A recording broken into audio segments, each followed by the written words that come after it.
Ilfamaa fi labsiilee ba'uu kana keessatti maandeetii daldalaa keessattis dhimmi jimaa Harargee maaliif xiyyeeffannaan argani? Amma jimaan Harargeedhaa godina Harargee qofa bira dabareeti bar naannoleen ollaa keenyaatitti biyyi naannolee ollaa keenyaallee jiruu fi jireenya naannoon ollaa keenyaallee dhimma jimaa Harargeeti. Dhugaadhaa uummata Harargeedhaaf maddi dinagdee inni guddaan fi inni hangafaa jimaadha. Akka Oromiyaattis jimaan iddoo guddaa qaba dinagdee keessatti. Akkuma buna keenya dhimma xiyyeeffannaa argachuu qabu. Oomisha isaa irrattis akkaataan itti gabaatti dhiyaatus gabaa irrattis. Amma dhimmi jimaa dhimma rakkoo gurmaa'insaa fi caaseffamaa miti rakkoon isaa.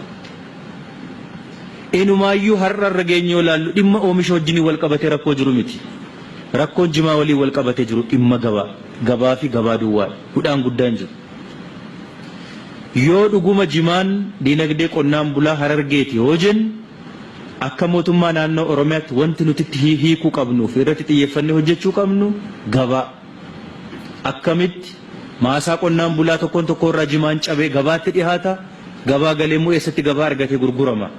Etuun gubatiin etuu gatiin jalaa gadi hin bu'iin kan jedhu dhimma ilaallee irratti hojjechuu qabnu. Sanaaf immoo mootummaan naannoo Oromiyaa karaa adda ta'eetiin keessumaayyuu jimaa waliin wal qabatee dhimma uummattoota naannoo ollaa keenya jiran waliin rakkina qabnu haa hiikkannu, dhimma diinagdee irratti ceenee haa hojjennu jennee naannoo Somaalee waliin jalqabne keessaa inni guddaan faayidaa nu argamsiisa jennee yaadnu keessaa tokko dhimma gabaa jimaati.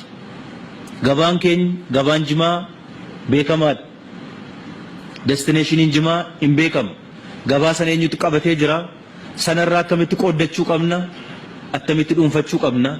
Qonnaan bulaan keenya kallattiidhaan daldalaadhaaf kan kennitu hin ta'in waldaadhaan ijaaramee akkuma amma buna gabaa addunyaa keessatti dhiyeessuu danda'e jimaas gara gabaan jimaa jirutti dhiyeessuu akkamitti danda'a?